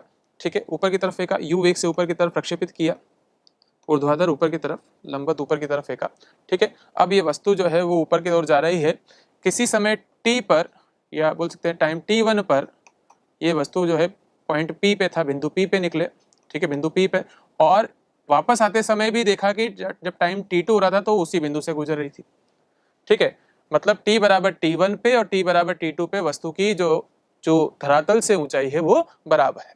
ठीक है, अब आपको कुछ पॉइंट्स आपको ध्यान रखने हैं। जैसे प्रक्षेपण की गति के बारे में अगर आपसे पूछा जाए, जबकि आपको ये बोला जाए कि t1 और t2 पर जो है वस्तु जो है वो एक ही ऊंचाई पर है, तो उस केस में प्रक्षेपण की गति क्या आएगी, g/2 t1 plus t2, g/2 t1 plus t2। और अगर बिंदु P पर आपको वेग पूछा जाए, बिंदु P पर वेग कितना, तो आ जाएगा कितना, g/2 t2 माइनस t1।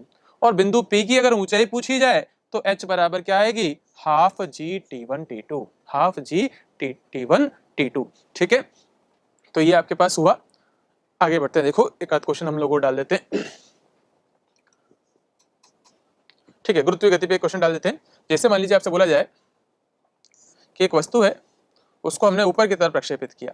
ठीक है, मान लीजिए कि उसको फेंका अपन ने, या फेंकने का वेग अपन पूछ लेते हैं। ठीक है, ऐसा कर लेते हैं। ठीक है, वस्तु को ऊपर की तरफ फेंका और बोल दिया कि जब वो अपनी ऊंचाई के आधी ऊंचाई पे पहुंच गया तब उसका वेग जो है मान लीजिए 10 मीटर प्रति सेकंड। ठीक है, तो बताइए h कितना था। ठीक है, मतलब अधिकतम ऊंचाई कितनी है।